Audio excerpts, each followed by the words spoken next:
हातात अर्थसंकल्प फुटला. काल अर्थसंकल्प मांडला, पण त्याच्या आदल्या दिवशीच्या वृत्तांपत्रात काय काय होणार आहे या संबंधीची माहिती आली. मला इथल्या वृत्तांपत्राचं माहिती नाही, पण मुंबईच्या पेपरमध्ये ही मुलींच्यासाठी शिक्षण मोफत हे आधी छापून आलं होतं. याशिवाय महिलांना प्रति दिवशी इतकी रक्कम दिली जाईल हे छापून आलं होतं. वारीच्या प्रत्येक दिंडीला 20,000 रुपये दिले जातील हे छापून आलं होतं. अशा अनेक गोष्टी विधान भवनात तो मांडण्याच्या पूर्वीच बाहेर आल्या होत्या. याचा अर्थ स्वच्छ असा आहे की एक तर अर्थसंकल्पाचं त्याची गुप्तता जी ठेवायची असते ती त्या ठिकाणी ठेवली गेलेली नाही.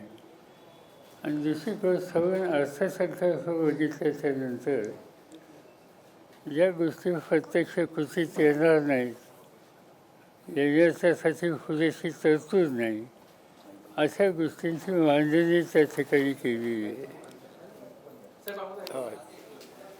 अशा गोष्टींची मांडणी त्या ठिकाणी केलेली आहे. सवन अर्थसंकल्प 3 महिन्यांनी होणारी विधानसभेची निवडणूक लक्षामध्ये ठेवून मांडलेला आहे. ज्या तरतुदी केल्या त्या तरतुदी लोकांच्यापर्यंत पोचायला कित्येक महिने लागतील. कारण तरतूद करायची कमी रकमेची आणि प्रत्यक्ष सुचवायचं की अधिक रक्कम दिली जाईल. म्हणजे तुम्ही एकंदर जमा, एकंदर महसुली तूट आणि एकंदर लागणारी आवश्यकता या 3 गोष्टींचे आकडे बघितले त्या आवश्यकतेच्या पेक्षा कितीतरी कमी रकमेची उपलब्धता आहे. आणि म्हणून एका दृष्टीनं हा अर्थसंकल्प लोकांना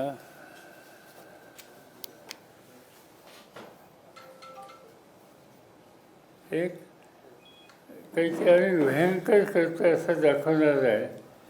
पण माझी खात्री आहे की लोकांचा विश्वास त्याच्यावर बसणार नाही. आणि 2 की जरी विधानसभेच्या निवडणुका नजरेसोबत ठेवून हे आलं असेल तरी प्रत्यक्ष त्याची अंमलबजावणी कितपत होईल याची शंका माझ्यासारख्याला आहे. ह्या अर्थसंकल्पात ज्या योजना सांगितलेल्या आहेत त्या प्रत्यक्षात येतील की नाही याबद्दल तुम्ही शंका व्यक्त केली.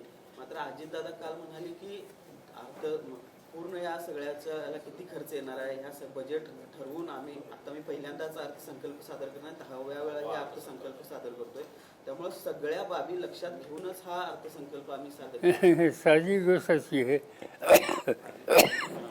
की मी एखाद्या गोष्टीला मी 100 रुपये खर्च करणार म्हणजे आणि माझ्या खिशात 70 आहेत तर मी 100 खर्च कसा करणार. प्रश्न असा आहे की तुमच्याकडे महसुली जमा किती आहे, एक महसुली खर्च किती होणार आहे, 2 आणि जमेपेक्षा खर्चाची रक्कम अधिक असल्यानंतरची गॅप आहे ती गॅप कशी भरणार याची तरतूद न करता आम्ही खर्च करणारे म्हणलं. आम्ही विचारपूर्वक हे ठरवलं सांगितलं. त्याला काही फारसा अर्थ नाही. अजित पवार गटाचे 5 आमदार परत आपल्या पश्चिम महाराष्ट्रातले काही आमदार आपल्याकडे ते आता आमचे अध्यक्ष जयंत पाटील आणि या लोकांना माहिती माझी काही कोणाशी प्रत्यक्ष भेट नाही.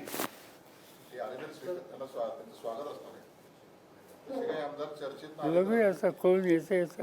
तुमच्याकडे काही नाव आहेत का?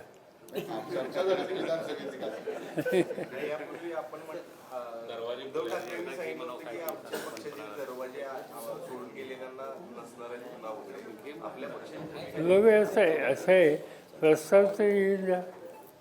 अजून प्रस्तावच नाही. निदान माझ्यासोबत अध्यक्षांच्या सोबत असेल तर तो कशावर भाष्य करेल? झालेली निवडणूक